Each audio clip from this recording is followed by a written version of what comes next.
அந்த தென்றல் பெண்ணும் சொன்னாளம்மா உந்தன் சேதியே. அவள் சொன்ன பின்பு மின்னல் போல வந்தேன் தேடியே.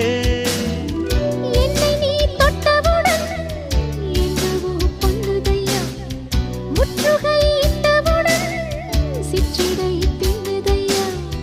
வெட்கம் விடுமோ அச்சம் விடுமோ, தக்க துணைதான் பக்கம் வருமோ. ஒரு சோல குயில் சோடி தன்ன கூடுது கூடுது வந்து, அது நெஞ்சோ தொட்டு நினப்பும் தொட்டு பாடுது பாடுது சிந்து. கிட்ட வருமோ ஒட்ட வருமோ கொள்ளையழ